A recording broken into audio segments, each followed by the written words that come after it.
एक गांव में दो भाई रहते थे। बड़ा भाई रमेश और छोटा भाई सुरेश। दोनों भाइयों में बहुत प्यार था और वे हमेशा एक दूसरे की सहायता किया करते थे।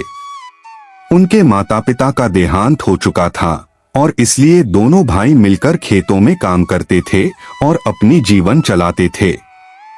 रमेश और सुरेश की मेहनत और लगन से उनके खेतों में खूब फसल होती थी। लेकिन एक दिन ऐसा कि गांव में पानी की कमी हो गई और सूखा पड़ने की वजह से फसलों को नुकसान हो रहा था। दोनों भाई चिंतित हो गए क्योंकि फसल के बिना वे कैसे जीवित रहते। रमेश ने सोचा, हमें कोई उपाय करना होगा। अगर हम इसी तरह बैठकर चिंता करते रहेंगे तो कुछ भी नहीं होगा। उसने सुरेश से कहा, भाई, हमें पानी की व्यवस्था करनी होगी।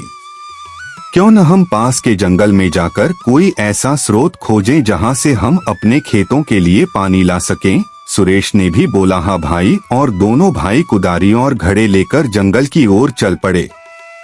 वे घंटों तक जंगल में चलते रहे परंतु उन्हें कहीं भी पानी नहीं मिला। थक हार कर दोनों भाई एक पेड़ के नीचे बैठ गए।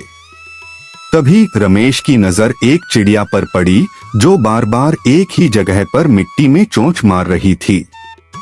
रमेश ने सोचा, चिड़िया शायद पानी की तलाश में है।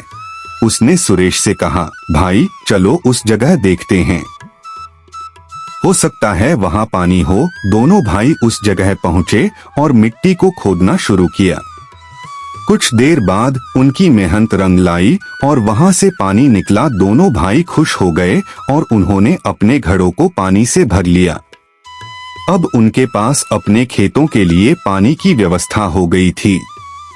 दोनों भाई वापस गांव लौट आए और गांव वालों को भी इस पानी के बारे में बताया।